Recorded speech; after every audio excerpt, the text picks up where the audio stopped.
Hello മച്ചുമാരെ, welcome back to Mallu explainer. കുറച്ച് നാളായല്ലേ നല്ലൊരു അടിപൊളി സൂപ്പർ ഹീറോ മൂവിയുടെ കഥ കേട്ടിട്ട്. അതുകൊണ്ട് ഇന്ന് നമ്മൾ കേൾക്കാൻ പോകുന്നത് ഒരു സൂപ്പർ ഹീറോയുടെ കഥയാണ്. അധികം നിങ്ങൾ കേൾക്കാത്ത ഒരു സൂപ്പർ ഹീറോ, ക്രാവൺ. സിംഹത്തിന്റെ ചോര സ്വന്തം ചോരയിൽ മിക്സായി ഒരു മൃഗത്തെ പോലെയായി മാറിയ സെർജിയോ എന്ന ചെറുപ്പക്കാരൻ ക്രാവണായി മാറിയ കഥയാണ് ഇന്ന് നമ്മൾ കേൾക്കാൻ പോകുന്നത്. ക്രാവൺ ആയതിനു ശേഷം അവൻ എന്തെല്ലാം കാണിച്ചുകൂട്ടി ഒരു കാടിന്റെ രാജാവായി തന്നെ അവൻ മാറുകയാണ്. എന്തായാലും കഥയെക്കുറിച്ച് കൂടുതലായിട്ടൊന്നും ഞാൻ പറയുന്നില്ല, നമുക്ക് കഥയിലേക്ക് പോയി തന്നെ കഥ മനസ്സിലാക്കാം. So again welcome back to Mallu Explainer. സിനിമയുടെ ആരംഭത്തിൽ വളരെയധികം തണുപ്പ് മൂടിയ ഒരു പ്രദേശം കാണിക്കുകയാണ്. ആ സ്ഥലത്തിലൂടെ കുറച്ചധികം ജയിൽ പുള്ളികളെ ഒരു സ്ഥലത്ത് നിന്നും മറ്റൊരു സ്ഥലത്തേക്ക് മാറ്റിക്കൊണ്ടിരിക്കുകയാണ്. അപ്പൊ പോകുന്ന വഴിയിൽ ഒരു പെട്രോൾ പമ്പ് കാണുകയാണ്. അപ്പോൾ എല്ലാവരോടും ഒന്ന് മൂത്രം ഒഴിച്ചിട്ട് വന്നു എന്ന് പറയുന്നുണ്ട്. അങ്ങനെ ജയിൽ പുള്ളികളൊക്കെ പുറത്തേക്ക് പോയി ലാസ്റ്റ് കൗണ്ട് ചെയ്യല്ലോ എത്ര പേര് വന്നു എന്ന്. നോക്കുമ്പോൾ ഒരാള് മിസ്സിംഗ് ആണ്. കുറച്ചു നേരം കഴിഞ്ഞപ്പോൾ ആ ആള് വരുന്നുണ്ട് കേട്ടോ. മുടിയെല്ലാം നെട്ടി നല്ല ആരോഗ്യമുള്ള ഒരാൾ തന്നെ. അപ്പൊ അവനെ കണ്ടപ്പോൾ പോലീസുകാരെ ചോദിക്കുകയാണ്, എന്താടാ രക്ഷപ്പെടാൻ നോക്കുകയാണോ?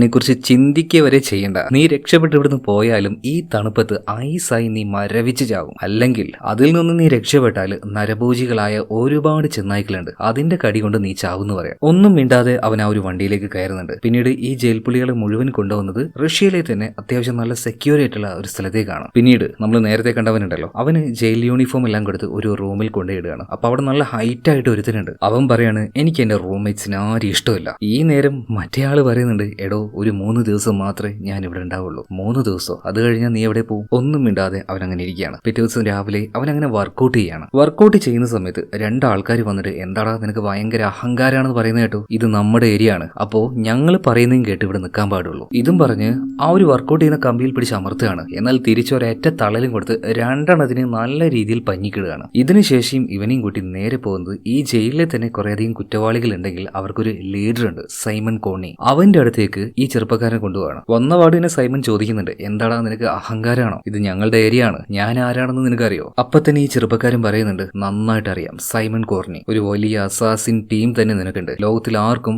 ആരെയും കൊല്ലാം നിന്റെ ടീമിനെ ഉപയോഗിച്ച്. ഓ, എന്നെ കുറിച്ച് നന്നായിട്ട് അറിഞ്ഞു വെച്ചാണല്ലോ വന്നിരിക്കുന്നത്. അതൊക്കെ പോട്ടെ, നീ ആരാണെന്ന് ചോദിക്കുമ്പോൾ ഈ ചെറുപ്പക്കാരൻ പറയാണ്, ഹണ്ടർ, വേട്ടക്കാരൻ. ഇതും പറഞ്ഞ് അവിടെ ഹണ്ട് ചെയ്ത് കൊണ്ടുവച്ചിരുന്ന ഒരു പുലിയുടെ തലയുണ്ടായിരുന്നു. ആ തലയുടെ ഉള്ളിൽ നിന്നും അതിന്റെ പല്ല് പറിച്ചെടുക്കുകയാണ്. അവിടെ നിന്ന് 2 ആൾക്കാരെ അപ്പ തന്നെ തീർത്തു. എന്നിട്ട് ടേബിളിൽ ചവിട്ടി ആ ടേബിളിന് അപ്പുറത്തിരിക്കുന്ന സൈമൺ കോർണിനെ അനങ്ങാൻ പോലും പറ്റാത്ത രീതിയിൽ ഇരുത്തി അവന്റെ കഴുത്തിലേക്ക് ചെറ പറഞ്ഞുകൊണ്ട് ആ പല്ല് വെച്ച് കുത്തുകയാണ് കേട്ടോ. അവിടെ വെച്ച് തന്നെ അവനെ തീർക്കുന്നുണ്ട്. ഇതിനുശേഷം ആ ജയിലിൽ നിന്നും ഈ ചെറുപ്പക്കാരൻ രക്ഷപ്പെട്ടു പോവാണ്. ശരിക്കും അതിനെ കണ്ടിട്ടുണ്ടെങ്കിൽ ഒരു മൃഗത്തെ പോലെയാണ്. കാരണം അത്രയും വേഗത്തിലാണ് അവൻ ഓടുന്നത്, അതുപോലെ തന്നെ അത്രയും ഹൈറ്റിലാണ് അവൻ ചാടുന്നത്. അങ്ങനെ ആ ജയിലിന്റെ മതിൽക്കെട്ടുകൾ താണ്ടി അവൻ അപ്പുറത്തേക്ക് എത്തുകയാണ്. കൊട്ടൂരമായ തണുപ്പ്, ആ തണുപ്പൊന്നും അവന് പ്രശ്നമില്ല, നല്ല തണുത്ത കാറ്റ് വരുന്നുണ്ട്. അതെല്ലാം താണ്ടി അതിലൂടെ അവൻ ഓടിക്കൊണ്ടിരിക്കുകയാണ്. ഇതേ നേരം തന്നെ ഒരു ചെന്നായ അവൻ അരികിലേക്ക് വരുന്നുണ്ട്. അതിന്റെ കണ്ണിലേക്ക് അവനൊരു നോട്ടം നോക്കിയതേ ഉള്ളൂ, ചെന്നായ തിരിച്ചു പോവാണ്. കുറച്ചു ദൂരം ഓടിപ്പോയി ആ ചെറുപ്പക്കാരനെ കൂട്ടാൻ വേണ്ടി ഒരു ഫ്ലൈറ്റ് അങ്ങോട്ടേക്ക് വരുന്നുണ്ട്. അതിനുള്ളിലേക്ക് അവൻ വേഗം കയറുകയാണ്. അപ്പൊ അത് ഓടിച്ചുകൊണ്ടിരിക്കുന്ന പൈലറ്റ് ചോദിക്കുകയാണ്, എന്താണ് ക്രാവൺ, പോയ ജോലിയെല്ലാം തീർത്തോ എന്ന് ചോദിക്കുകയാണ്. അതെ, ഇവൻ തന്നെയാണ് നമ്മുടെ കഥാനായകനായിട്ടുള്ള ക്രാവൺ. ഇതിനുശേഷം മറ്റൊരു സംഭവം കൂടെ കാണിക്കുന്നുണ്ട്. അതായത് തുടക്കത്തില് കുറച്ചധികം ജയിൽ പുള്ളികളെ ജയിലിലേക്ക് കൊണ്ടുവരുന്ന സമയത്ത് ഒന്നിന് പോകാനായിട്ട് ഒരു സ്ഥലത്ത് നിർത്തിയായിരുന്നല്ലോ. അവിടെ വെച്ച് ഒരു ജയിൽ പുള്ളിയുടെ ഡെഡ് ബോഡി ഇവർക്ക് കിട്ടി. ആ ആളെ കൊന്നത് മറ്റാരുമില്ല, ക്രാവൺ. എന്നിട്ട് അയാളുടെ ഐഡന്റിറ്റിയിലാണ് ആ വണ്ടിയിലേക്ക് ഇവൻ കയറി കൂടിയത്. എന്തിന്? ജയിലിൽ പോയിട്ട് സൈമൺ കോർണിയെ കൊല്ലാനായിട്ട് തന്നെ. ഇതിനുശേഷം ഈ സംഭവം നടക്കുന്നതിന്റെ 16 വർഷം പിന്നിലേക്ക് നമ്മളെ കൊണ്ടുപോവാണ്. അവിടെ 2 ചെറുപ്പക്കാരുണ്ട്, ഏട്ടനും അനിയനുമാണ്, സെർജി ക്രാമിനോഫും അതുപോലെ തന്നെ ദിമിത്രി ക്രാമിനോഫും. ഇവർ സ്കൂളിൽ നിൽക്കുന്ന സമയത്ത് ഇവരുടെ അച്ഛൻ ഇവരെ കൂട്ടാൻ വേണ്ടി അങ്ങോട്ടേക്ക് വന്നിരിക്കുകയാണ്, നിക്കോള ക്രാമിനോ. കാറിൽ 2 പേരും ചെറിയൊരു പേടിയിലാണ് അച്ഛനെ നോക്കി അങ്ങനെ ഇരിക്കുന്നത്. അച്ഛനോട് എന്താ കാര്യം ചോദിച്ചപ്പോൾ അവരുടെ അമ്മയ്ക്ക് എന്തോ ഒരു അസുഖമായിരുന്നു, അത് താങ്ങാൻ പറ്റാത്തത് കൊണ്ട് അവൾ ആത്മഹത്യ ചെയ്തു എന്ന് പറയണം. അപ്പൊ അമ്മയെ കാണാൻ വേണ്ടിയിട്ടാണോ നമ്മൾ പോകുന്നത് ചോദിക്കുമ്പോൾ അവരുടെ അച്ഛൻ നിക്കോള ക്രെമിനോഫ് പറയണം, അല്ല, ആത്മഹത്യ ചെയ്ത് ജീവിതത്തിൽ നിന്ന് ഒളിച്ചോടിയവൾക്കൊന്നും ഇവിടെ റെസ്പെക്ട് ഇല്ല, നമ്മൾ പോകുന്നത് ഒരു വേട്ടയ്ക്കാണെന്ന് പറയണം, അതും ടാൻസാനിയയിലേക്ക്. ഇവിടെ സീൻ കട്ടായി അടുത്ത സീനിൽ ടാൻസാനിയയിൽ കാണിക്കുകയാണ്. അവിടെ തന്നെ ഒരു ട്രൈബ് ഗോത്രത്തിൽപ്പെട്ട ഒരു മുത്തശ്ശിയും അതുപോലെ തന്നെ കലിപ്സോ എന്ന ആ മുത്തശ്ശിയുടെ പേരക്കുട്ടിയും കാണിക്കുകയാണ്. ചില കാർഡുകൾ കലിപ്സോയുടെ കയ്യിൽ കൊടുത്തിട്ട് ആ മുത്തശ്ശി പറയണം, മോലെ, വരാനിരിക്കുന്ന കാര്യങ്ങൾ ഈ കാർഡിലൂടെ നമുക്ക് മനസ്സിലാക്കാൻ പറ്റും. അതിന്റെ ആ ഒരു ട്രിക്കുകളൊക്കെ മുത്തശ്ശി അവൾക്ക് പറഞ്ഞു കൊടുക്കുകയാണ്. അതിന്റെ കൂടെ തന്നെ പാരമ്പര്യമായിട്ട് ഇവർ കാത്തു സൂക്ഷിച്ചു പോകുന്ന ഒരു മരുന്ന് അതും കലിപ്സോയ്ക്ക് കൊടുക്കുകയാണ്. മരിക്കാൻ കിടക്കുന്ന ഏതെങ്കിലും ഒരു സിറ്റുവേഷനിൽ കിടക്കുന്ന ഒരാളെ നമുക്ക് ഈ മരുന്ന് ഉപയോഗിച്ച് രക്ഷപ്പെടുത്താന്ന് പറയണം. അതൊരു മാന്ത്രിക മരുന്നായിരുന്നു, പക്ഷെ അതെന്താണെന്നൊന്നും മുത്തശ്ശി പറയുന്നില്ല. ഇതേ നേരം തന്നെ ടാൻസാനിയയുടെ കാടിന്റെ ഭാഗത്തേക്ക് വന്ന ഈ നിക്കോള ക്രാമിനോഫിനെയും അദ്ദേഹത്തിന്റെ 2 മക്കളെയും കാണിക്കുകയാണ്. മൂത്ത ആളാണ് സെർജി ക്രാമിനോഫും ഇളയ ആളാണ് ദിമിത്രി ക്രാമിനോഫ്. അങ്ങനെ ഈ നിക്കോളായി ഒരു മാനിനെ വേട്ടയാടി പിടിക്കുകയാണ്. എന്നിട്ട് അതിനരികിലേക്ക് മൂത്ത മകനായിട്ടുള്ള സെർജിയെ വിളിച്ചിട്ട് പറയണം, താ കണ്ടോ, ഒരിക്കലും ഒന്നിനെയും കണ്ട് നമ്മൾ പേടിക്കാൻ പാടില്ല. നമ്മളെ കണ്ട് ബാക്കിയുള്ളവർ പേടിക്കണം. കാരണം നമ്മളെല്ലാവരും ഹണ്ടേഴ്സ് ആണ്. പക്ഷെ ഇളയ ചെറുക്കനായിട്ടുള്ള ദിമിത്രി കുറച്ച് ദയോട് കൂടിയിട്ടാണ് ആ മാനിനെ നോക്കുന്നത്. അപ്പൊ അവനെ അച്ഛൻ കളിയാക്കുകയാണ്, കുറച്ച് ധൈര്യത്തിലൊക്കെ ജീവിക്കണമെന്ന് പറഞ്ഞിട്ട്. അതായത് അവന് യാതൊരു റെസ്പെക്ട് ഒന്നും അവന്റെ അച്ഛൻ കൊടുക്കാറില്ല. അങ്ങനെ രാത്രിയായി സെർജിയും ദിമിത്രിയും സംസാരിച്ചുകൊണ്ടിരിക്കുകയാണ്. അതായത് ഇവരുടെ അച്ഛന്റെ ആ ഒരു സ്വഭാവം ഭയങ്കര മോശമാണെന്ന് ഇവർക്ക് നന്നായിട്ട് അറിയാം. അതുപോലെ തന്നെ ദിമിത്രിക്ക് നല്ല സങ്കടം ഉണ്ട് കേട്ടോ. ചേട്ടൻ എപ്പോഴും ഓരോ കാര്യങ്ങൾ കാണിച്ച് അവനിങ്ങനെ മുന്നിൽ നിർത്തും. അവന് തീരെ റെസ്പെക്റ്റും കൊടുക്കാറില്ല. അതിലൊരു ഇച്ചിരി വിഷമം ദിമിത്രിക്കുണ്ട്. അതുപോലെ തന്നെ പുറത്ത് ആ ക്യാമ്പിന്റെ പുറത്തുണ്ടായിരുന്ന നിക്കോളയും അയാളുടെ ആൾക്കാരും കൂടെ സംസാരിക്കുന്ന ഒരു കാര്യമുണ്ട്. അതായത് ഇവർ ഈ കാട്ടിലേക്ക് വന്നത് തന്നെ 2000-ഓളം ആളുകളെ കൊന്നുകളഞ്ഞ ഭീകരനായിട്ടുള്ള ഒരു സിംഹമുണ്ട്. ആ സിംഹത്തിനെ പിടിക്കാനാണ്. അങ്ങനെ പിറ്റേ ദിവസം രാവിലെയായി ഗണ്ണുമായിട്ട് ഇവരെല്ലാവരും ആ ഒരു മൈതാനത്തിലേക്ക് ഇറങ്ങുകയാണ്. ആ സമയത്ത് നിക്കോള ക്രെമിനോഫ് ഇയാളുടെ അടുത്തേക്ക് വന്നിട്ട് ഇയാളുടെ കൂട്ടത്തിലുണ്ടായിരുന്ന ഒരാള് അലക്സി എന്തൊക്കെയോ കാര്യങ്ങൾ പറയാണ്. അതെന്തോ നിക്കോളയ്ക്ക് തീരെ ഇഷ്ടമാകുന്നില്ല. അതുകൊണ്ട് തന്നെ അത്രയും ആൾക്കാരുടെ ഇടയിൽ വെച്ച് അലക്സിയെ നന്നായിട്ട് തന്നെ ഇൻസൾട്ട് ചെയ്യാണ്. ഇതേ നേരം നമ്മുടെ സെർജി അതുപോലെ ദിമിത്രി രണ്ടുപേരുടെ കയ്യിലും ഓരോ ഗണ്ണുണ്ടല്ലോ. എന്നാൽ അവരുടെ മുന്നിലേക്ക്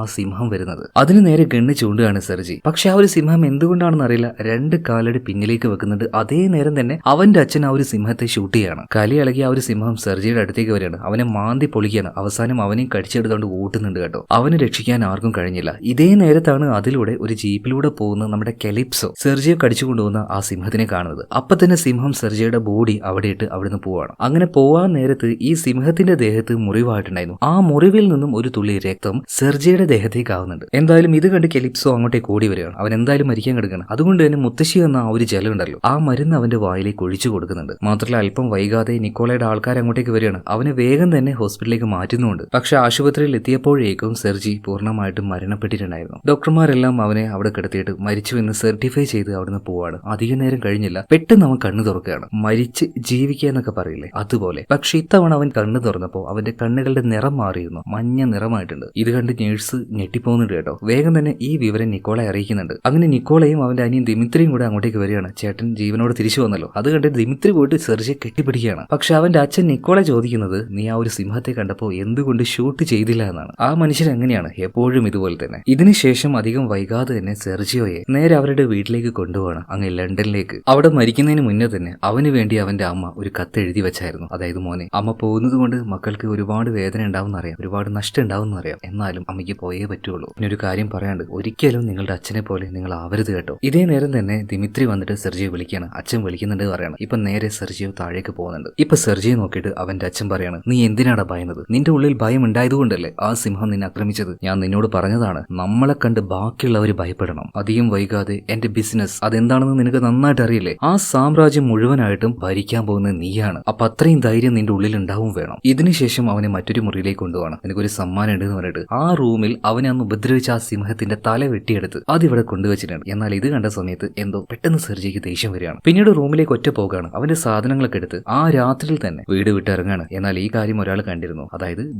ദിമിത്രിയോട് പോവുകയാണെന്ന് സെർജിയെ പറഞ്ഞു. അപ്പൊ ദിമിത്രി പറയുന്നുണ്ട്, ശരി നീ പൊയ്ക്കോ, എന്നെ ഇവിടെ ഒറ്റയ്ക്കാക്കിയിട്ട് പോവുകയാണെങ്കിൽ നീ പൊയ്ക്കോ എന്ന് തന്നെ പറയാണ്. എന്നാൽ മറുത്തൊന്നും പറയാതെ സെർജിയോ നേരെ പോവുകയാണ് അങ്ങ് റഷ്യയിലേക്ക്. റഷ്യയിൽ തന്നെ നീണ്ടു നിവർന്നു കിടക്കുന്ന വലിയ കാടുകളിലേക്ക്, സൈബീരിയൻ വനത്തിലേക്ക്. അങ്ങനെ ആ കാട്ടിലേക്ക് എത്തിയ സമയത്ത് വല്ലാത്തൊരു ശബ്ദം അവന് കേൾക്കാൻ പറ്റുന്നുണ്ട്. നോക്കുമ്പോൾ ഒരുപാടധികം കാട്ടുപോത്തുകൾ. അവനാകെ ഭയന്നു പോയി അവിടെ ഇരുന്ന് പോവുകയാണ് കേട്ടോ. പക്ഷേ ഒരെണ്ണം പോലും അവനെ കുത്താതെ അവിടുന്ന് ഓടുക. എല്ലാം പോയി കഴിഞ്ഞു. പക്ഷെ ഒരെണ്ണം മാത്രം അവനെ നോക്കി കുറച്ചു നേരം അങ്ങനെ നിന്ന് പിന്നീട് ആ ഒരു കാട്ടുപോത്ത് അവിടുന്ന് പോകുന്നുണ്ട്. പിന്നീട് ആ വനത്തിന്റെ ഉള്ളിലേക്ക് വീണ്ടും സെർജിയോ പോവാണ്. അവിടെ ഒരു മരത്തിൽ സെർജിയോയും അവന്റെ അനിയന്റെയും പേര് കൊത്തിവെച്ചിട്ടുണ്ട്. അതുപോലെ തന്നെ ആ ഫോറസ്റ്റിന്റെ ഉള്ളിലായിട്ട് ഒരു പഴയ വീടും ഉണ്ടായിരുന്നു. അങ്ങോട്ടേക്കാണ് അവൻ വന്നത്. ചിലപ്പോൾ അവനും അവന്റെ അമ്മയും അനിയനൊക്കെ വന്ന് താമസിച്ച ഒരു സ്ഥലമായിരിക്കും, ആ ഓർമ്മയിൽ വന്നതായിരിക്കും. അങ്ങനെ അന്നേ ദിവസം രാത്രിയായപ്പോ പതിയെ മയങ്ങി പോകുന്നുണ്ട്. അച്ഛൻ പറഞ്ഞ പല കാര്യങ്ങളും അവന്റെ ചെവിയിൽ അങ്ങനെ മുഴങ്ങുകയാണ്. നമ്മൾ ആരെയും കണ്ട് ഭയക്കാൻ പാടില്ല, നമ്മളെ കണ്ട് ബാക്കിയുള്ളവർ ഭയക്കണം. പെട്ടെന്ന് അതിലൂടെ ഒരു മാൻ ഓടിപ്പോകുന്നുണ്ട്. അവൻ പെട്ടെന്നായതുകൊണ്ട് തന്നെ ഒന്ന് ഭയന്നു പോവാണ്. പിന്നീട് ധൈര്യം സംഭരിച്ചു. അമ്പ് പോലെ ഒരു ആയുധം ഉണ്ടാക്കിയിട്ട് ആ മാനിനെ പിടിക്കാൻ വേണ്ടി ശ്രമിക്കുകയാണ്. പക്ഷെ കിട്ടിയില്ല.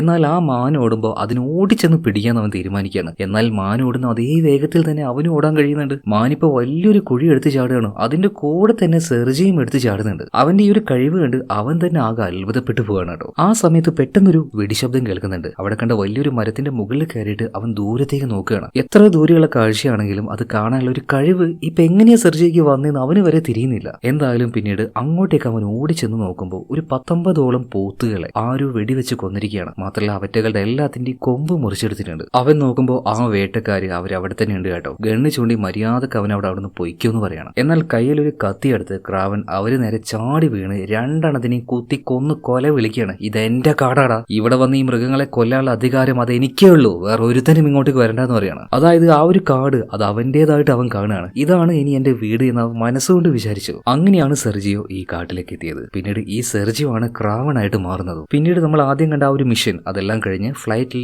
ഈ കാട്ടിലേക്ക് ക്രാവൺ വന്ന് ഇറങ്ങുകയാണ്. പിന്നീട് ഒരു ചെറിയ മീനിനെ പിടിച്ച് കഴിക്കുന്ന സമയത്ത് ഫോണിലൂടെ അവന്റെ അച്ഛൻ അവനോട് സംസാരിക്കുന്നുണ്ട്, മോനെ എത്ര നാളായാണ് ഇവിടുന്ന് പോയിട്ട്, ഒന്ന് തിരിച്ചു പാടാ. എന്നാൽ പെട്ടെന്ന് ചിരിച്ചുകൊണ്ട് തന്നെ അവന്റെ അനിയൻ ദിമിത്രി പറയണ്, എന്താണെന്ന് നീ വിചാരിച്ച് അച്ഛന്റെ മനസ്സ് മാറിയെന്നോ? അയാളുടെ മനസ്സൊന്നും മാറാൻ പോകുന്നില്ല, പിന്നെ ഒന്ന് വരണം കേട്ടോ, എന്റെ ബർത്ത്ഡേ ആണ്, ആര് വന്നിട്ടില്ലെങ്കിൽ ചേട്ടാ നീ എന്തായാലും വരണമെന്ന് ഇപ്പൊ ദിമിത്രി പറയുന്നുണ്ട്. ഇതിനുശേഷം വീണ്ടും ആ ഫോറസ്റ്റിൽ കാണിക്കുകയാണ്. അന്ന് മൃഗങ്ങളെ വേട്ടയാടിയതുപോലെ തന്നെ ഒരു കൂട്ടർ വീണ്ടും വരുന്നുണ്ട്. എന്നാൽ അതിന്റെ ആ ഒരു ഗേറ്റിന്റെ അവിടെ നിന്നുകൊണ്ട് ഇങ്ങോട്ടേക്ക് വരാൻ നിങ്ങൾക്ക് അധികാരമില്ല, മൃഗങ്ങളെ കൊല്ലാൻ ഞാൻ സമ്മതിക്കൂല എന്ന് പറയണം. അത് പറയാൻ നീ ആരാടാന്ന് പറഞ്ഞിട്ട് അവന്റെ ദേഹത്തേക്ക് വണ്ടി കയറ്റുകയാണ് കേട്ടോ. പിന്നീട് എന്ത് സംഭവിച്ചു എന്ന് ഞാൻ പറയണ്ടല്ലോ, എല്ലാത്തിനെയും ക്രാവൺ കൊന്ന് കൊല വിളിക്കുന്നുണ്ട്. എന്നാൽ ആ കൂട്ടത്തിൽ ഒരുത്തൻ രക്ഷപ്പെടുകയാണ്. നേരെ അവരുടെ ബോസിന്റെ അടുത്തേക്ക് ചെന്നു ബോസിനോട് കാര്യങ്ങൾ പറയണം. ബോസ് ആണെങ്കിൽ അപ്പുറത്തേക്ക് തിരിഞ്ഞിരിക്കണം കേട്ടോ. ബോസിനോട് ഇവൻ പറയുന്നുണ്ട്, ബോസെ നമുക്ക് അവിടെ പോയിട്ട് പഴയതുപോലെ കാര്യങ്ങൾ ചെയ്യാൻ പറ്റുന്നില്ല, ഒരുത്തൻ ഭയങ്കര ശല്യമായിട്ട് അവിടെ ഉണ്ടെന്ന് പറയണം. ആ സമയത്ത് ബോസ് പറയണത്, നിങ്ങൾ പേടിക്കൊന്നും വേണ്ട, അവന്റെ കാര്യത്തിൽ ഞാനൊരു തീരുമാനം എടുത്തിട്ടുണ്ട്. ഇതും പറഞ്ഞ് തിരിഞ്ഞപ്പോ അത് മറ്റാരും ആയിരുന്നില്ല, നമ്മുടെ ക്രാവൺ തന്നെ. അതുപോലെ ഇപ്പൊ വന്ന ആ ആളുണ്ടല്ലോ, അവൻ താഴേക്ക് നോക്കുമ്പോൾ അവന്റെ കാലിന്റെ അടിയിലായിട്ട് ചോരയും, അതായത് അവന്റെ ബോസിനെ ഓൾറെഡി കൊന്നു കഴിഞ്ഞു. അതുപോലെ തന്നെ ഇപ്പൊ വന്ന ആളെ നോക്കിയിട്ട്, ഇടാടാടാ നീ മറ്റേ ഈ കൊമ്പ് കിടത്തുന്ന പരിപാടി മാത്രമല്ലല്ലോ, നിന്റെ പരിപാടി എന്റെ ലിസ്റ്റിലുണ്ടല്ലോ, കുറച്ച് ഡ്രഗ്സിന്റെ പരിപാടിയൊക്കെ ഉണ്ടല്ലേ. ഇതും പറഞ്ഞ് അവന്റെ നെഞ്ചിലേക്കും ഒരു അമ്പ് വിടുകയാണ്. അതായത് ക്രാവന്റെ കയ്യിൽ കുറച്ചധികം ക്രിമിനൽസിന്റെ ലിസ്റ്റ് ഉണ്ട്. ആ ലിസ്റ്റിലുള്ള ഓരോ ആൾക്കാരെയും അവൻ ഓരോ സമയം വെച്ച് കൊന്നുകളയും. എന്തായാലും ഈ പണി തീർത്ത് ഇവിടുന്ന് പോകുന്ന സമയത്ത് നേരത്തെ വന്നിട്ട് ബോസിനെ കൊന്നായിരുന്നല്ലോ, ആ ബോസിനെ ആ വാതിൽമേ കോർത്ത് വെച്ചിട്ടുണ്ട്. അത് ക്രാവൺ പോകുമ്പോഴാണ് കാണിക്കുന്നത്. ഇതിനുശേഷം നമ്മുടെ കഥാനായികയായിട്ടുള്ള കെലിപ്സോയെ കാണിക്കുകയാണ്. അതായത് മരിക്കാൻ കിടന്ന നമ്മുടെ ക്രാവന്റെ വായിൽ ആ ഒരു മരുന്ന് ഒഴിച്ചു കൊടുത്ത് അവനെ ക്രാവൺ ആക്കിയ ആളാണല്ലോ നമ്മുടെ കെലിപ്സോ. കെലിപ്സോ ഇപ്പൊ ഒരു വക്കീലാണ്. അതുപോലെ തന്നെ അവൾക്കൊരു സുഹൃത്തുണ്ട് സമന്ത, അവളും ഒരു വക്കീലാണ്. ഇല്ലീഗൽ ആയിട്ടുള്ള എന്തൊക്കെയോ ചില കാര്യങ്ങൾ കണ്ടുപിടിച്ചതിന്റെ പേരിൽ ചില ആൾക്കാർ സമന്തയെ കൊന്നുകളയും. അതിന്റെ ആ ഒരു ചടങ്ങ് ഇവിടെ നടന്നുകൊണ്ടിരിക്കുകയാണ്. സെമിത്തേരിയിലേക്ക് അവൾ പോയിട്ടുണ്ട്. ഭയങ്കരമായിട്ട് കെലിപ്സോയ്ക്ക് വിഷമാകുന്നുണ്ട്. ആ സമയത്ത് കെലിപ്സോയെ കാണാനായിട്ട് അങ്ങോട്ടേക്ക് ഒരാൾ വരികയാണ്, മറ്റാരുമല്ല ക്രാവൺ. അതുപോലെ തന്നെ കെലിപ്സോയെ ആശ്വസിപ്പിക്കുന്നുണ്ട്. ഈ സമയത്ത് കെലിപ്സോ നിങ്ങൾ ആരാണെന്ന് ചോദിക്കുമ്പോൾ ക്രാവൺ ഒരു കാർഡ് എടുത്ത് കാണിച്ചു കൊടുക്കുകയാണ്. അതായത് ക്രാവന്റെ വായിൽ അന്ന് ആ ഒരു മരുന്ന് ഒഴിച്ചു കൊടുത്ത് അവന്റെ കയ്യിൽ ഈ കാർഡും കൊടുത്താണ് അവളന്ന് പോയത് കേട്ടോ. അപ്പൊ തന്നെ കെലിപ്സോയ്ക്ക് ആളെ മനസ്സിലായി. അന്ന് ആ കാട്ടിൽ വെച്ച് കെലിപ്സോ തന്നെ രക്ഷപ്പെടുത്തിയ ആളാണ് ഈ നിൽക്കുന്നതെന്ന്. പക്ഷേ നീ എങ്ങനെ എന്നെ കണ്ടുപിടിച്ചു എന്ന് ചോദിക്കുമ്പോൾ ക്രാവൺ പറയാണ്, ഞാനൊരു ഹണ്ടറാണ്, ആരെ വേണമെങ്കിലും എനിക്ക് കണ്ടുപിടിക്കാം. അതൊക്കെ പോട്ടെ, നിന്റെ സുഹൃത്തായിട്ടുള്ള സമാന്ത അവളെ കൊന്നത് ആരാണെന്ന് നിനക്കറിയോ? കെലിപ്സോയ്ക്ക് അത് നന്നായിട്ട് അറിയാം. എന്നാൽ അയാൾ അത്യാവശ്യം പവർഫുൾ ആയതുകൊണ്ട് തന്നെ ഒന്നും ചെയ്യാൻ കഴിയില്ല എന്ന് പറയണം. അവന്റെ പേരാണ് സൈമൺ കോർണി. എന്നാൽ ഇതേ സൈമൺ കോർണിയെ തന്നെയാണ് ജയിലിൽ പോയിട്ട് ക്രാവൺ കൊന്നുകളഞ്ഞത്. ആർക്ക് വേണ്ടി? ഈ കെലിപ്സോയ്ക്ക് വേണ്ടി. പക്ഷെ അവരെ കൊന്നുകളഞ്ഞു എന്ന് കേട്ടപ്പോൾ കെലിപ്സോ ആകെ ഞെട്ടിപ്പോവാണ്. കാരണം അവളൊരു വക്കീലല്ലേ, എല്ലാ കാര്യവും നിയമത്തിന്റെ വഴിക്ക് വിടുന്ന ആളാണ് കെലിപ്സോ. അതുപോലെ തന്നെ ക്രാവൺ ഒരു ലിസ്റ്റ് കാണിച്ചിട്ട് പറയാണ്, ഇത് മുഴുവൻ ഭയങ്കര ദുഷ്ടന്മാരായിട്ടുള്ള ക്രിമിനൽസ് ആണ്, പല ഇല്ലീഗൽ ആക്ടിവിറ്റികളും ഇവർ ചെയ്യുന്നുണ്ട്. നമ്മൾ രണ്ടുപേരും ഒന്നിച്ച് നിൽക്കുകയാണെങ്കിൽ ഇവർ എവിടെയാണെന്ന് നീ കണ്ടുപിടിച്ച് തരികയാണെങ്കിൽ എനിക്ക് കാര്യം കുറച്ചുകൂടെ എളുപ്പമായിരിക്കും. എന്റെ കൂടെ നിൽക്കാൻ പറ്റുമെന്ന് ക്രാവൺ ഇപ്പൊ കെലിപ്സോയോട് ചോദിക്കുമ്പോൾ കെലിപ്സോ എനിക്ക് പറ്റില്ല, നിയമത്തിന്റെ വഴിയിൽ പോകാൻ മാത്രമേ എന്നെ കൊണ്ട് പറ്റുള്ളൂ എന്ന് പറയണം. അതായത് കെലിപ്സോയുടെ സ്റ്റാൻഡ് എന്താണെന്ന് അവൾ വ്യക്തമായിട്ട് പറയാണ്. ഇവിടെ സീൻ കട്ടായി ഈ സിനിമയിലെ മറ്റൊരു പ്രധാന കഥാപാത്രത്തെ കാണിക്കുകയാണ്, അലക്സി. ഈ അലക്സി ആരാണെന്ന് മനസ്സിലായോ? നിക്കോള ക്രെമിനോഫ്. ഇയാളുടെ കൂടെ അന്ന് വേട്ടക്ക് പോയില്ലേ കുറച്ച് ആൾക്കാർ, ആ കൂട്ടത്തിലുണ്ടായിരുന്നു. അന്ന് എല്ലാവരുടെയും മുന്നിൽ വെച്ച് ഇൻസൾട്ട് ചെയ്തില്ലേ നിക്കോള ക്രെമിനോഫ്, ആ അലക്സി തന്നെയാണ് ഈ നിൽക്കുന്ന അലക്സി. എന്നാൽ ഇപ്പൊ എന്തോ വലിയ സെറ്റപ്പ് ആയിട്ടുണ്ട് തോന്നുന്നു. അവന്റെ സ്വഭാവത്തിൽ തന്നെ എന്തൊക്കെയോ ചില മാറ്റങ്ങളുണ്ട്. എപ്പോഴും അവന്റെ തോളിൽ ഒരു ബേഗും ഉണ്ടാവും കേട്ടോ. ആ വീട്ടിൽ ഒരു നായുണ്ട്, അതൊരു ബോളും കടിച്ചു പിടിച്ച് അതിലൂടെ അങ്ങനെ ഓടിക്കളിക്കാണ്. നോർമലായിട്ട് അതിനോട് ചോദിച്ചപ്പോൾ ആ ബോൾ അത് കൊടുക്കുന്നില്ല. എന്നാൽ പെട്ടെന്ന് അലക്സിയുടെ സ്വഭാവം അങ്ങോട്ട് മാറുന്നുണ്ട്. പട്ടി ആകെ പേടിച്ചു പോയി. പെട്ടെന്ന് തന്നെ ബോൾ കൊടുക്കുകയാണ്. ഇതേ നേരം തന്നെ അലക്സിയുടെ അസിസ്റ്റന്റ് വന്നിട്ട് ഒരു കാര്യം പറയുന്നുണ്ട്, സാറേ ചെറിയൊരു ന്യൂസ് ഉണ്ട്. എന്താ കാര്യം ചോദിച്ചപ്പോൾ സൈമൺ കോർണി ഉണ്ടല്ലോ, അവന് ജയിലിൽ വെച്ച് ആരോ കൊന്നു കളഞ്ഞു, എന്തോ ഹണ്ടർ ആണെന്നൊക്കെയാ പറയും. ഇത് കേട്ടപ്പോൾ അലക്സി കിടന്ന് ചിരിക്കുകയാണ്. ഹണ്ടറോ? ഏത് ഹണ്ടർ? അവനെ വേഗം കണ്ടുപിടിച്ച് കൊണ്ടുപോകാന്ന് പറയാണ്. ഇതേ സമയത്ത് തന്നെ അസിസ്റ്റന്റ് മറ്റൊരു കാര്യം പറയുന്നുണ്ട്, സാറേ ഈ ഹണ്ടറിന്റെ കയ്യിൽ ഒരു ലിസ്റ്റ് ഉണ്ട് എന്നാ പറയും. ആ ലിസ്റ്റിലുള്ള എല്ലാവരെയും അവൻ കൊല്ലുന്നുണ്ട്. അപ്പൊ ആ ലിസ്റ്റിൽ സാറിന്റെ പേര് കൂടി ഉണ്ടെന്ന് പറയുമ്പോൾ അങ്ങനെയാണല്ലേ കാര്യങ്ങൾ. എന്നാൽ പിന്നെ വേറെ രണ്ട് ആൾക്കാരെ നമുക്കൊന്ന് പോയി കാണണം എന്ന് പറയാം. അതായത് നമ്മുടെ ക്രാവൺ ജയിലിൽ വെച്ച് കൊന്നു കളഞ്ഞില്ലേ സൈമൺ കോർണി, അവന്റെ രണ്ട് പ്രധാനപ്പെട്ട ആൾക്കാർ റൈറ്റ് ഹാൻഡും ലെഫ്റ്റ് ഹാൻഡും ഇപ്പൊ ജയിലിന് പുറത്തുണ്ട്. അവരെ കാണാനായിട്ട് അങ്ങോട്ടേക്ക് നേരിട്ട് അലക്സി ചെല്ലുകയാണ്. എന്നിട്ട് അവരോട് പറയുന്നുണ്ട്, നിങ്ങളുടെ ബോസിനെ ആ ഹണ്ടർ വന്ന് കൊന്നിട്ട് പോയി, നമുക്ക് അവനെ പിടിക്കണ്ടേ, തൽക്കാലം നിങ്ങളുടെ ടീമിനെ ഇനി കൺട്രോൾ ചെയ്യാൻ പോകുന്നത് ഞാനാണ്. ഇത് കേട്ടപ്പോ രണ്ടാൾക്കാരുണ്ടെന്ന് പറഞ്ഞില്ലേ, അതിലൊരു മൊട്ട അലക്സിയെ നോക്കിയിട്ട് ചിരിച്ചിട്ട് പറയാണ്, ആര്? നിങ്ങളോ?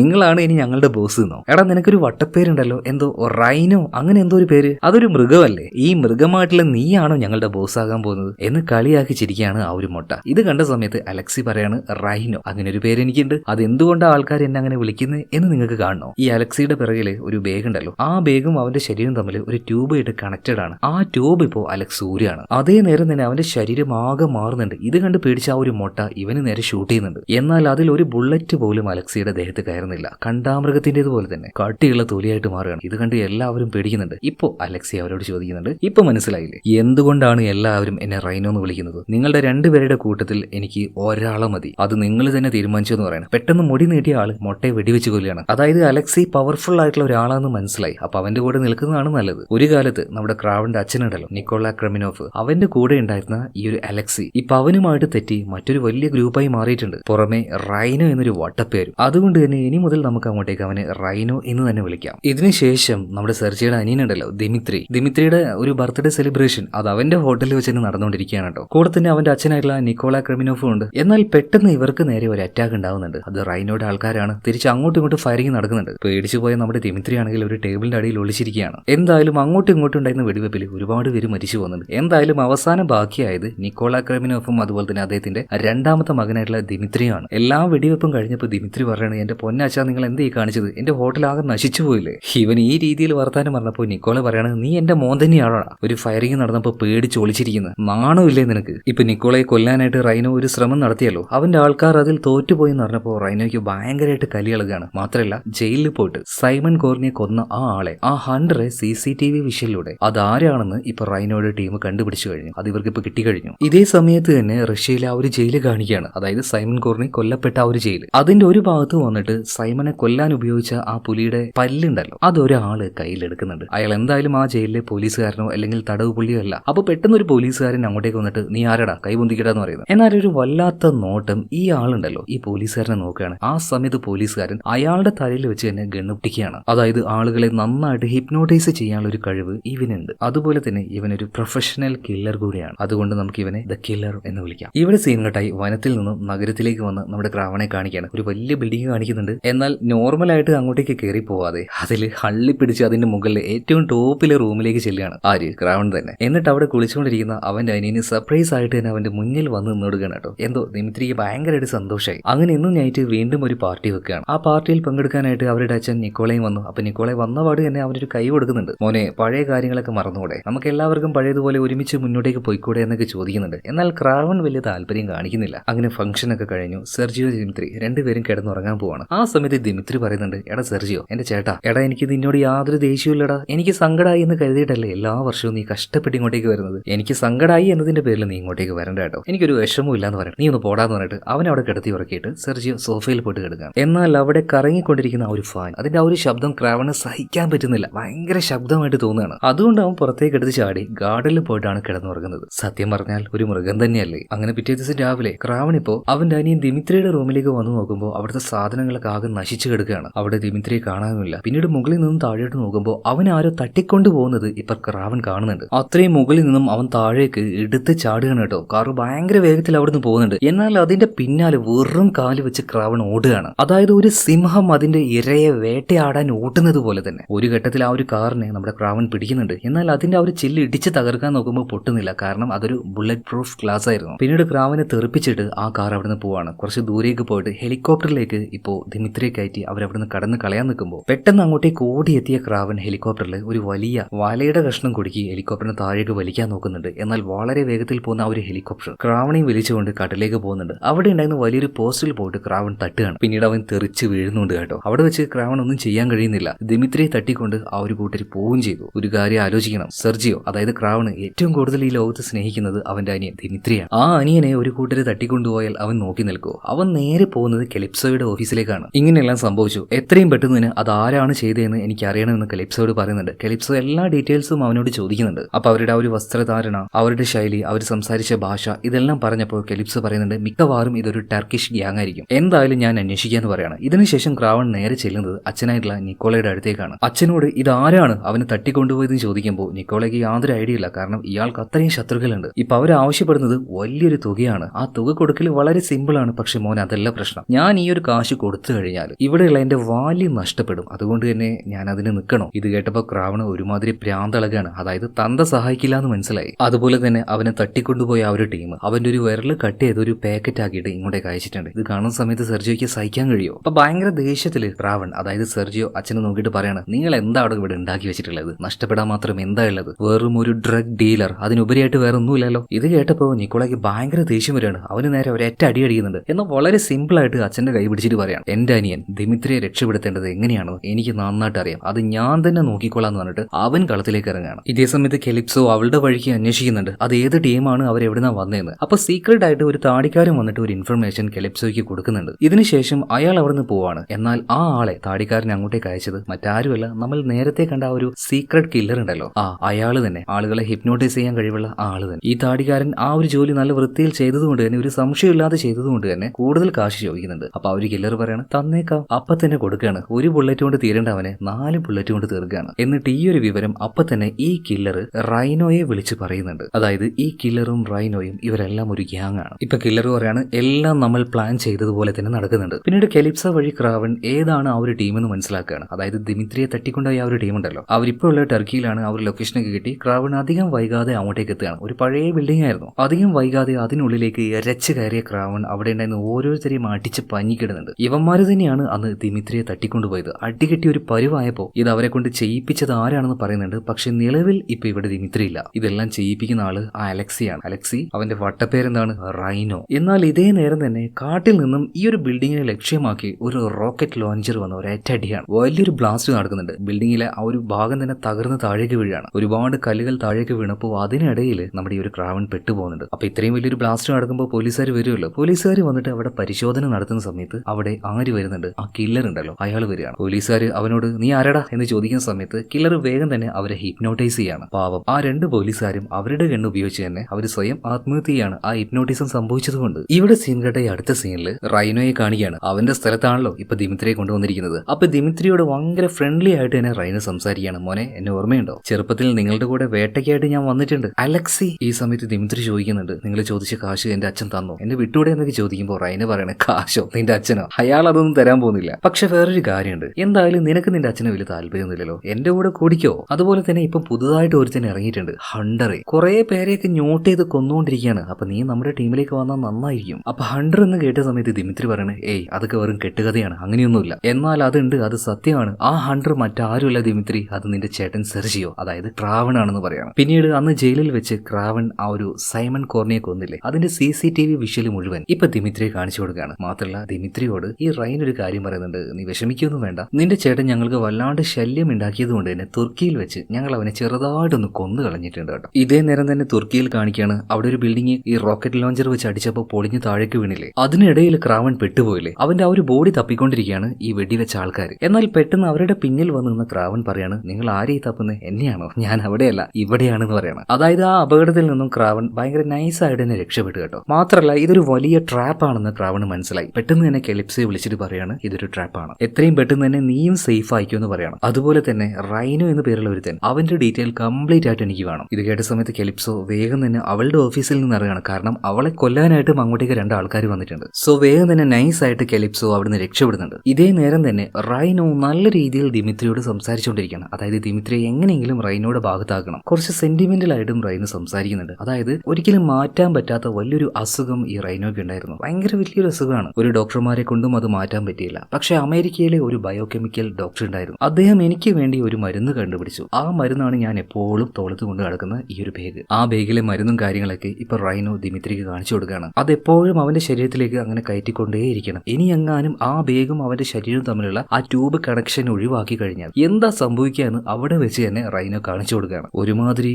എന്താ പറയാ, കാണ്ടാമൃഗത്തെ പോലെ തൊലിക്കാട്ടിയുള്ള ഒരു വല്ലാത്ത മൃഗമായിട്ട് അവൻ മാറുകയാണ്. ആ സമയത്ത് ഒരു മനുഷ്യനേക്കാൾ 10 ഇരട്ടി ശക്തി അവന് വരും. എന്നാൽ പ്രധാന പ്രശ്നം എന്താണെന്ന് വെച്ചാൽ ഇതിങ്ങനെ ചെയ്യുന്ന സമയത്ത് അസഹനീയമായ വേദനയായിരിക്കും അവന്. അതുകൊണ്ട് ഈ ഒരു കാണ്ടാമൃഗത്തിന്റെ രൂപത്തിലേക്ക് അവൻ മാറാതിരിക്കാനായിട്ട് എപ്പോഴും ദേഹത്ത് ആ ഒരു മരുന്ന് കയറ്റിക്കൊണ്ടിരിക്കണം. ഇതെല്ലാം കണ്ട് ആകെ പേടിച്ച് നിൽക്കുകയാണ് ദിമിത്രി. ഇപ്പൊ ദിമിത്രിയോട് റൈനോ പറയാണ്, ദിമിത്രി ഞാൻ പറയുന്നത് കേൾക്ക്, നീ ഇപ്പൊ ഭയങ്കര വീക്കായിട്ടുള്ളത്, നിന്നെയും ഞാൻ ഇതുപോലെ ബലവാനാക്കാം, ഞങ്ങളുടെ കൂടെ നിന്നൂടെ എന്നൊക്കെ ചോദിക്കുമ്പോൾ ദിമിത്രി പറയാണ്, എനിക്ക് എന്റെ അച്ഛനെയും ചേട്ടനെയും ചതിക്കാൻ പറ്റില്ല. ദേഷ്യം വന്ന റൈനോ അപ്പൊ തന്നെ അവനെ വെടിവെച്ച് കൊല്ലാൻ നിൽക്കുമ്പോൾ റൈനോയുടെ അസിസ്റ്റന്റ് വന്നിട്ട് പറയാണ്, സാറേ അവൻ ചത്തിട്ടില്ല, അവൻ രക്ഷപ്പെട്ടു, അവനെ കൊല്ലണമെങ്കിൽ നമുക്ക് ഇവൻ ആവശ്യമാണ്, അതുകൊണ്ട് ഇവൻ ഇപ്പൊ കൊല്ലണ്ടെന്ന് പറയണം. ദേഷ്യം വന്ന റൈനോ ഗണ്ണ് താഴേക്കിടുകയാണ്. എന്നാൽ അതേ നേരം തന്നെ അങ്ങോട്ടേക്ക് ആരോ ഒരാൾ വരുന്നുണ്ട് എന്നൊരു മെസ്സേജ് കിട്ടി. എല്ലാ ആൾക്കാരും വേഗം തന്നെ ഗണ്ണൊക്കെ എടുത്ത് അലേർട്ട് ആയിട്ട് നിൽക്കുകയാണ്. എന്നാൽ ഗണ്ണെടുത്ത ആൾക്കാർ മുഴുവനും നിശ്ചലമായിട്ട് ആയിട്ട് അനങ്ങാതെ അങ്ങനെ നിൽക്കുകയാണ്. അപ്പോൾ വന്ന ആള് ആരായിരിക്കും? ഹിപ്നോട്ടൈസ് ചെയ്യുന്ന ആ കില്ലർ തന്നെ. പക്ഷെ ആ കില്ലർ റൈനോയുടെ ആളാണല്ലോ. പക്ഷേ മറ്റെന്തോ ഒരു കാര്യം സംസാരിക്കാനായിട്ട് എന്തോ ഒരു ഡീലിന് വേണ്ടിയിട്ടാണ് കില്ലർ ഇപ്പൊ ഇങ്ങോട്ടേക്ക് വന്നിരിക്കുന്നത്. ഇതേ നേരം തന്നെ കെലിപ്സോ രക്ഷപ്പെട്ട്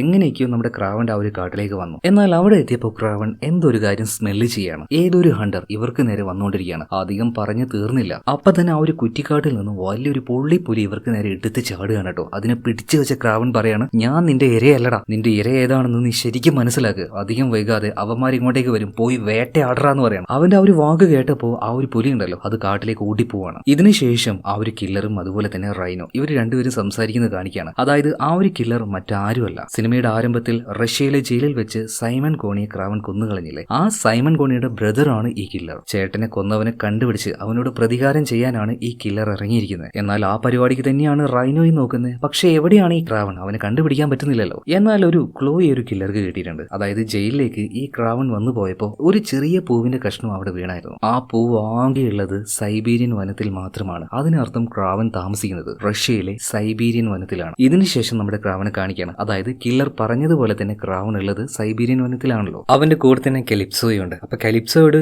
അന്ന് മരിക്കാൻ നേരത്തെ ക്രാവന്റെ വായിൽ ഒഴിച്ചു കൊടുത്ത ആ ഒരു മരുന്ന് അതെന്താണെന്ന് ചോദിക്കുന്നുണ്ട്. അതെന്താണെന്നുള്ളത് കെലിപ്സോയ്ക്ക് അറിയില്ല, അത് അവളുടെ മുത്തശ്ശിക്ക് മാത്രമേ അറിയുള്ളൂ. ആ കാര്യം കെലിപ്സോ പറയുന്നുണ്ട് കേട്ടോ. ഇതേ നേരം തന്നെ മറ്റേ ആ ഒരു കില്ലറും അതുപോലെ തന്നെ റൈനോ ഇവരുടെ ആൾക്കാരുമായിട്ട് ഈ സൈബീരിയൻ വനത്തിലേക്ക് വന്നുകൊണ്ടിരിക്കുകയാണ്. ആ നേരത്ത് കില്ലർ എന്തോ ഒരു പ്രത്യേകതരം ഇഞ്ചക്ഷൻ ഉണ്ടാക്കുന്നുണ്ട്. സാധാരണ ബുള്ളറ്റ് കൊണ്ടൊന്നും ക്രാവനെ പിടിക്കാൻ പറ്റില്ല എന്ന് മനസ്സിലാക്കിയിട്ടായിരിക്കും ഇങ്ങനെയൊന്നും ഉണ്ടാക്കുന്നത്. ഇതേ നേരം തന്നെ ഇങ്ങോട്ടേക്ക് വന്നുകൊണ്ടിരിക്കുന്ന റൈനോ ക്രാവനെ വിളിക്കുകയാണ്. എന്നിട്ട് ഒരു ഡീല് സംസാരിക്കുന്നുണ്ട്. നിന്റെ അനിയനെ ഞങ്ങളൊന്നും ചെയ്യാൻ പോകുന്നില്ല, പകരം ഞങ്ങളുടെ കൂട്ടത്തിൽ നീ ചേരുകയാണെങ്കിൽ, ഞങ്ങൾക്ക് വേണ്ടി ജോലി ചെയ്യുകയാണെങ്കിൽ ഞങ്ങൾ അവനെ ഒന്നും ചെയ്യാതെ തന്നെ നിനക്ക് തിരിച്ചു നൽകാം. പക്ഷെ ഈ ഒരു ഡീലിന് ക്രാവൻ ഓക്കെ പറയോ? ഇല്ല. സോ റൈനോ അതുപോലെ തന്നെ ആ ഒരു കില്ലർ ഇനി ഇവരുടെ അടുത്ത ലക്ഷ്യം അല്ലെങ്കിൽ ഇവരുടെ പ്രധാന ലക്ഷ്യം തന്നെ ക്രാവനെ കൊല്ലലാണ്. അതിനായിട്ട് കാടിന്റെ ഒരു ഭാഗത്തേക്ക് ഇവർ വരുന്നുണ്ട്. എന്നാൽ ഇവരുടെ ആൾക്കാരെ പെട്ടെന്നൊരു മൃഗം വന്ന് അറ്റാക്ക് ചെയ്യണം. അതായത് ക്രാവൻ അവനെ അറ്റാക്ക് ചെയ്യാൻ ശ്രമിച്ച അതേ ആ ഒരു പുലി തന്നെ. ഈ ബഹളത്തിനിടയിൽ നിന്നും റൈനോയുടെ ആൾക്കാരുടെ കയ്യിൽ നിന്ന് നമ്മുടെ ദിമിത്രി കാട്ടിലേക്ക് ഓടി രക്ഷപ്പെടുകയാണ്. എന്തായാലും അവസാനം ആ ഒരു പുലിയെ ഇവരവിടുന്ന് ഓടിപ്പിക്കുന്നുണ്ട്. ഇതിനുശേഷം വീണ്ടും കാട്ടിലേക്ക് വരികയാണ്. എന്നാൽ അവരറിയാത്തൊരു കാര്യം, ഈ കാട് ഏറ്റവും കൂടുതൽ നന്നായിട്ട് അറിയുന്ന ആളാണ് ക്രാവൻ. സോ കാട്ടിലേക്ക് ഇവർ വരുന്ന ഓരോ സമയത്തും ഇവർക്ക് വേണ്ടിയുള്ള ഓരോ ട്രാപ്പും അവിടെ തയ്യാറായിരുന്നു. ഒരുത്തന്റെ ദേഹത്തേക്ക് വലിയൊരു മുട്ടിക്കഷ്ണം വന്നടിക്കുകയാണ്. ഒരുത്തന്റെ കാലിന്റെ ഇടയിൽ കൂടെ ബ്ലേഡ് കയറി 2 കഷ്ണമായി പോവാണ്. അതുപോലെ മുകളിൽ നിന്ന് ചാടി വരിക, ഓരോന്നിന്റെയും തല അറുത്ത് കൊണ്ടുപോവുക. ഇതന്നെ ക്രാവൻ വളരെ വേഗത്തിലാണ് ചെയ്യുന്നത്. ഇവർക്കൊന്നും ചെയ്യാൻ കഴിയുന്നില്ല. അതുകൊണ്ട് തന്നെ റൈനോ മറ്റൊരു ഇൻഫർമേഷൻ കൊടുക്കുകയാണ്. മുകളിൽ നിന്നും ക്രാവനെ കണ്ടിട്ടുണ്ടെങ്കിൽ മിസൈൽ ഉപയോഗിച്ച് അവൻ അറ്റാക്ക് ചെയ്യുക. അതിപ്പോ ക്രാവൻ കാണുകയാണ്. ആ കാട്ടിലൂടെ വളരെ വേഗത്തിൽ അവൻ ഓടുന്നുണ്ട് കേട്ടോ. വലിയൊരു ബ്ലാസ്റ്റ് തന്നെ കാട്ടിൽ നടക്കുന്നുണ്ട്. പിന്നീട് നോക്കുമ്പോൾ ഫുള്ളായിട്ട് പോകാം, ഒന്നും വ്യക്തമായിട്ട് ക്രാവന് കാണാൻ കഴിയുന്നില്ല. ഈ നേരം അവന്റെ നെഞ്ചിലേക്ക് 2 സൂചികൾ വന്ന് കയറുകയാണ്. അതിനുള്ളിലെ മരുന്ന് അവന്റെ ദേഹത്ത് കയറി. അതോടുകൂടിയിട്ട് എന്തൊക്കെയോ അവന് ചുറ്റുമുള്ളതുപോലെ തോന്നുകയാണ്. അവന് 8 കാലി ചെറിയൊരു ഭയമുണ്ട്. അവന് ചുറ്റുമായിട്ട് 8 കാലികൾ അവന്റെ ദേഹത്ത് വന്ന് വീഴുകയാണ്. അതിനൊക്കെ തട്ടിയിട്ടുണ്ടൊക്കെയാണ്. പക്ഷെ അങ്ങനെയൊന്നുമില്ല, അത് അവന്റെ തോന്നൽ മാത്രമാണ്. ഇതേ നേരം അവന് നേരെ ആ ഒരു മരുന്നിന്റെ ബുള്ളറ്റ് അയച്ച കില്ലറിനെയും അവൻ കാണുകയാണ്. ഓടിച്ചെന്ന് അവനെ ഇടിച്ച് ചമ്മന്തിയാക്കിക്കൊണ്ടിരിക്കുകയാണ്. പക്ഷേ അവൻ ഇത്രയും നേരം ഇടിച്ചുകൊണ്ടിരുന്നത് അത് ആ ഒരു കില്ലറെ ആയിരുന്നില്ല, പകരം ഒരു മരത്തിന്റെ കഷ്ണത്തെ ആയിരുന്നു. അത്രത്തോളം അവനെ ഹിപ്നോട്ടൈസ് ചെയ്തിട്ടുണ്ട് ആ ഒരു കില്ലർ. പിന്നീട് പല ഭാഗത്തു നിന്നും വന്ന് ക്രാവനെ അവൻ അറ്റാക്ക് ചെയ്യാണ്. ക്രാവന് തിരിച്ചൊന്നും ചെയ്യാൻ കഴിയുന്നില്ല. അവസാനം ക്രാവൺ നിലത്ത് വീണ് ഒരുപാട് പരിക്കുകളോടുകൂടി പിന്നീട് ഒരു പിസ്റ്റൽ കയ്യിലെടുത്തുകൊണ്ട് അവന്റെ തലയോട് ചേർത്ത് വെച്ച് ക്രാവണെ അവൻ കൊല്ലാൻ നിൽക്കുമ്പോൾ പെട്ടെന്ന് ഈ കില്ലറിന്റെ കണ്ണിലേക്ക് ഒരു അമ്പ് വന്ന് കയറുന്നുണ്ട്. സ്പോട്ടിൽ ചത്തു. ആ അമ്പ് വിട്ടത് മറ്റാരും ആയിരുന്നില്ല, കലിപ്സ തന്നെയായിരുന്നു. കലിപ്സ വേഗം വന്ന് നോക്കുമ്പോൾ ക്രാവൺ ആകെ മരിക്കുന്ന അവസ്ഥയിലായിട്ടുണ്ട്. പെട്ടെന്ന് തന്നെ അവളുടെ മുത്തശ്ശി കൊടുത്ത ആ ഒരു മരുന്നുണ്ടല്ലോ അതിൽ ഒരു ഇച്ചിരി കൂടെ ഈ ക്രാവന്റെ വായിൽ ഒഴിച്ചു കൊടുക്കുകയാണ്. അവൻ പഴയതുപോലെ തന്നെ ആരോഗ്യവാനായിട്ട് ചാടി എഴുന്നേൽക്കുകയാണ്. ആ സമയത്ത് എന്തൊക്കെയോ ചില ഇലൂഷൻസ് അവൻ കാണുന്നുണ്ടായിരുന്നു. എന്നാൽ ഇതേ നേരം തന്നെ റൈനോയുടെ അസിസ്റ്റന്റ് ബാക്കിയുള്ള ആളുകളും കൂടെ രക്ഷപ്പെട്ട് ഓടിയ ദിമിത്രിയെ പിടിച്ചിട്ടുണ്ട്. അതുപോലെ തന്നെ ക്രാവൺ മരിച്ചു എന്നും ഈ റൈനോട് പറയണം. ആഹാ അവൻ ചത്തോ, എന്നാ പിന്നെ പോവാന്ന് പറഞ്ഞിട്ട് അവരവിടുന്ന് വണ്ടിയുമായിട്ട് പോവാണ്. എന്നാൽ അതേ നേരം ഒരുപാട് കാട്ടുപോത്തുകൾ അവർക്ക് നേരെ പാഞ്ഞു വരുന്നത് കണ്ടപ്പോൾ തന്നെ റൈനോയ്ക്ക് ഒരു കാര്യം മനസ്സിലായി, ക്രാവൺ അവൻ ചത്തിട്ടില്ല. ഇവരുടെ പിന്നാലെ തന്നെ ക്രാവൺ വരികയാണ്. അവനോട് മുട്ടണമെങ്കിൽ റൈനോ അവന്റെ യഥാർത്ഥ രൂപത്തിലേക്ക് മാറണം. അതുകൊണ്ട് അവന്റെ ബേഗും അവന്റെ വയറും തമ്മിലുള്ള ആ ഒരു കണക്ഷൻ അവൻ വിടിയിപ്പിക്കുകയാണ്. അതോടുകൂടിയിട്ട് പൂർണ്ണമായിട്ടും ഒരു റൈനോ ആയിട്ട് തന്നെ അവൻ മാറുകയാണ് കേട്ടോ. പിന്നീട് ക്രാവൺ വന്നപ്പോൾ അവന് നേരെ റൈനോയും എടുത്ത് ചാടുകയാണ്. അവിടെ വെച്ച് 2 പേർക്കിടയിൽ ഭയങ്കരമായ ഒരു ഫൈറ്റ് നടക്കുന്നുണ്ട്. അപ്പൊ അത് കൂടുതലായിട്ട് പറഞ്ഞു തരുന്നതിന് പകരം ഞാൻ ഈ സംസാരിക്കുന്നതിന്റെ ഇടയിൽ ആ വിഷ്വലൊക്കെ വെക്കുന്നുണ്ട്. ഈ റൈനോയുടെ ശക്തിയെക്കുറിച്ച് പറയുകയാണെങ്കിൽ അത് ക്രാവണിനേക്കാളും മുകളിലാണ് കേട്ടോ. കാരണം ആ ഒരു വണ്ടി തന്നെ എടുത്ത് എറിയുന്നുണ്ട്, അത്രയും ബലശാലിയാണ്. ക്രാവൺ ഒരു ഘട്ടത്തിൽ റൈനോട് പിടിച്ചു നിൽക്കാൻ പറ്റുന്നില്ല. എന്നാൽ റൈനോയുടെ ആ ഒരു വീക്ക്നെസ് എന്താണെന്ന് ക്രാവൺ കണ്ടുപിടിച്ചു. അതായത് ആ ട്യൂബ് ഊരിയ ഭാഗം അവിടേക്ക് നോക്കിയിട്ട് ഒരു കമ്പി കുത്തി കയറ്റുകയാണ്. എന്നിട്ട് അതിലൊരു ചരട് കണക്ട് ചെയ്തിട്ട് ഈ പോത്തിന്റെ കൊമ്പില്ലേ അതിലേക്ക് ഇട്ടുകൊടുക്കുകയാണ്. അപ്പൊ അവറ്റകളുടെ കൂടെ തന്നെ റൈനോ തെറിച്ചു പോകുന്നുണ്ട് കേട്ടോ. അവസാനം അവശ അച്ഛനായിട്ട് കിടക്കുന്ന റൈനോയുടെ അടുത്തേക്ക് ഇപ്പൊ ക്രാവൻ വരികയാണ്. അതേ നേരം തന്നെ ദിമിത്രി ഒരു ഗണ്ണുമായിട്ട് വന്ന് അവന് കൊല്ലാൻ നോക്കുമ്പോൾ ക്രാവൻ അതിന് സമ്മതിക്കുന്നില്ല. കാരണം ഇവനൊരു ജോലിക്കാരൻ മാത്രമാണ്. ഇവനെ വെച്ച് മറ്റൊരാളാണ് ഇത് ചെയ്യിപ്പിച്ചത്. പിന്നീട് മരിക്കാനായി കിടക്കുന്ന റൈനോയെ കാണിക്കുന്നുണ്ട്. ഇതിനുശേഷം കാണിക്കുന്നത് ഇവരുടെ അച്ഛനായിട്ടുള്ള നിക്കോളായ ക്രമിനോഫിനെയാണ്. ഇയാൾ കാറ്റിൽ ഒരു ടെന്റ് അടിച്ച് നിൽക്കുകയാണ്. അങ്ങോട്ടേക്ക് ഇപ്പോ ക്രാവൻ ചെല്ലുന്നുണ്ട്. ക്രാവൻ ഇപ്പോ അച്ഛനെ വിളിച്ച് ഒരു സ്ഥലത്ത് ഇരുത്തുകയാണ്. എന്നിട്ട് ഒരു കാര്യം പറയുന്നുണ്ട്. അച്ഛ, എല്ലാ കാര്യവും എനിക്ക് മനസ്സിലായി. നിങ്ങൾക്ക് വേണ്ടത് എന്റെ ജീവനാണ്. അതിനുവേണ്ടി നിങ്ങൾ കളിച്ചു കൂട്ടിയ നാടകമല്ലേ ഇത് മുഴുവനായിട്ടും. നിങ്ങളുടെ ആൾക്കാരെയും അതുപോലെ തന്നെ നിങ്ങളുടെ സാമ്രാജ്യം തകർക്കുന്നത് കണ്ടപ്പോൾ അത് സഹിക്കാൻ പറ്റാനായിട്ട് നിങ്ങൾ കളിച്ചൊരു നാടകം. അതിനുവേണ്ടി നിങ്ങളുടെ മകനെ, എന്റെ അനിയനെ തന്നെ നിങ്ങൾ നിന്റെ ആളെ വെച്ച് തട്ടിക്കൊണ്ടുപോയി. റൈനോ ജോലി ചെയ്യുന്നത് ഇപ്പോഴും നിനക്ക് വേണ്ടി തന്നെയാ. എന്നാൽ നിങ്ങൾ രണ്ടുപേരും ശത്രുതയിലാണെന്ന് ബാക്കിയുള്ളവരെ ബോധ്യപ്പെടുത്താനായിട്ട് എന്തോരം നാടകങ്ങൾ കളിച്ചു. നിങ്ങളൊരു കാര്യം ഇപ്പോഴേ മനസ്സിലാക്കിക്കോ. എനിക്ക് വേണമെങ്കിൽ നിങ്ങളെ ഇപ്പൊ കൊല്ലാം. എന്തിനിപ്പൊ കൊല്ലുന്നു? ചെറുപ്പത്തിലേ കൊല്ലായിരുന്നു. എന്നിട്ടും ഞാൻ നിങ്ങളെ കൊല്ലാതിരുന്നത് അത് നിങ്ങൾ എന്റെ തന്തയായതുകൊണ്ടാണ്. അതുകൊണ്ട് ഇനി എന്റെ പിറകാലെ വരരുത് എന്ന് പറഞ്ഞിട്ട് ക്രാവൺ അവിടുന്ന് പോകുന്നുണ്ട്. എന്നാൽ ഇതേ നേരം തന്നെ നിക്കോള ക്രമിനോഫ് ഇയാൾക്ക് നേരെ വലിയൊരു കരടി വരികയാണ്. പെട്ടെന്ന് കയ്യിലുണ്ടായിരുന്ന ഗണ്ണ് ഉപയോഗിച്ച് ആ കരടിയെ ഷൂട്ട് ചെയ്യാൻ നോക്കുമ്പോൾ ഗണ്ണിൽ ഒരൊറ്റ ബുള്ളറ്റ് പോലുമില്ല. ആ ബുള്ളറ്റ് മുഴുവൻ ക്രാവൺ നേരത്തെ ഊരിയെടുത്തിട്ടുണ്ടായിരുന്നു. അങ്ങോട്ടേക്ക് വന്ന കരടി ഇപ്പൊ എന്ത് ചെയ്തു? ഇപ്പൊ നിക്കോള ക്രമിനോഫിനെ കടിച്ചു കീറി കൊന്നുകളയാണ്. ഇതിനുശേഷം കാണിക്കുന്നത് ക്രാവന്റെ അനിയൻ ദിമിത്രി അവന്റെ അച്ഛന്റെ കയ്യിൽ നിന്നും ഫ്രീ ആയി ഭയങ്കര സന്തോഷത്തിലാണ് ഇപ്പോൾ. അങ്ങനെ അടുത്ത ഒരു വർഷത്തിന് ശേഷം ഈ ദിമിത്രിയുടെ ബർത്ത്ഡേ പങ്കെടുക്കാനായിട്ട് ക്രാവൻ അങ്ങോട്ടേക്ക് വരികയാണ്. അപ്പൊ ക്രാവനോട് ദിമിത്രി ഒരു കാര്യം ചോദിക്കുന്നുണ്ട്. സത്യം പറയടാ, അച്ഛനെ കരടി തന്നെയാണ് കൊന്നത്. ആ കാര്യത്തിൽ എനിക്ക് അത്ര വിശ്വാസം വരുന്നില്ല. ക്രാവൻ ഇപ്പൊ ചെറുതായിട്ടൊന്ന് ചിരിക്കുകയാണ്. ഇതേ സമയത്ത് തന്നെ ഒരു 2-3 ആൾക്കാർ വന്നിട്ട് ഭയങ്കര സീരിയസ് ആയിട്ട് ദിമിത്രിയോട് സംസാരിക്കുകയാണ്. അപ്പൊ ക്രാവൻ ചോദിച്ചു, ഇതൊക്കെ ആരാണ്? അത് പിന്നെ അച്ഛന്റെ ആ ഒരു ബിസിനസ് അത് ഞാൻ ഏറ്റെടുത്തു. അതിപ്പോ നടത്തുന്നത് ഞാനാണ്. ഇത് കേട്ടപ്പോ ക്രാവൻ ആകെ ഞെട്ടിപ്പോയി. ആ ബിസിനസ്സിലേക്ക് നീ പോവാതിരിക്കാനും അതുപോലെ തന്നെ ആ ഒരു പ്രശ്നത്തിൽ നീ പെടാതിരിക്കാനും അല്ലേ ഞാൻ ഇതൊക്കെ ചെയ്തു വെച്ചത്. എന്നിട്ട് നീ ഇപ്പൊ എന്താ ചെയ്യുന്നത്? ഈ സമയത്ത് ദിമിത്രിയുടെ ആറ്റിറ്റ്യൂഡ് കംപ്ലീറ്റ് ആയിട്ട് മാറുകയാണ്. ചേട്ടാ, ഞാൻ നിങ്ങളുടെ പഴയ അനിയനല്ല. ഞാൻ ആകെ മാറിക്കഴിഞ്ഞു. ഈ സാമ്രാജ്യം മുഴുവനായിട്ടും ഇനി നോക്കാൻ പോകുന്നത് ഞാനാണ്. അതുപോലെ പണ്ടത്തതുപോലെ വീക്കായിട്ടുള്ള ഒരു ശരീരമല്ല എനിക്ക്. വളരെ പ്രശസ്തനായിട്ടുള്ള ഒരു ബയോ കെമിസ്ട്രി ഡോക്ടർ ഉണ്ട്. അദ്ദേഹം എന്റെ ശരീരത്തെ ആകെ മാറ്റിമറിച്ചിരിക്കുക. ഇത് പറഞ്ഞുകൊണ്ട് സ്വന്തം ചേട്ടനോടുള്ള ആ ഒരു പഴയ സ്നേഹവും വാത്സല്യവും ഇതൊന്നും കാണിക്കാതെ അവന്റെ ആളുകളുമായിട്ട് ദിമിത്രി അവിടെ നിന്ന് പോവാണ്. എന്നാൽ ആകെ ഷോക്കായി പോയ ക്രാവൺ ചെന്ന് ദിമിത്രി നിക്ക് അവിടെ എന്ന് പറഞ്ഞപ്പോൾ പെട്ടെന്ന് ദിമിത്രി ഇപ്പോ ക്രാവണ് നോക്കുകയാണ്. എന്നാൽ ക്രാവന്റെ അതേ രൂപത്തിൽ തന്നെ അതേ മുഖമായിട്ട് മാറുകയാണ്. ഇത് കണ്ട് ക്രാവൺ ആകെ ഷോക്കായി പോകുന്നുണ്ട്. ഇപ്പൊ ദിമിത്രി അവനോട് പറയാണ്, ഞാൻ പറഞ്ഞില്ലേ ഞാൻ എന്റെ ശരീരത്തെ മാറ്റിയെന്ന്. ആ ബയോ കെമിസ്ട്രി പ്രൊഫസർ അയാൾ എനിക്ക് ചില പ്രത്യേകതകൾ തന്നു. എന്റെ ശരീരത്തെ അടിമുടി മാറ്റി ഞാൻ വിചാരിക്കുന്ന ഒരു രൂപത്തിലേക്ക് എനിക്ക് എത്രയും പെട്ടെന്ന് മാറാൻ കഴിയും. മാത്രല്ല ചേട്ടാ, ചേട്ടൻ ഇനി എന്റെ പിന്നാലെ വരരുത്. എന്റെ വഴിക്ക് കുറുകെ നിൽക്കരുത്. പിന്നെ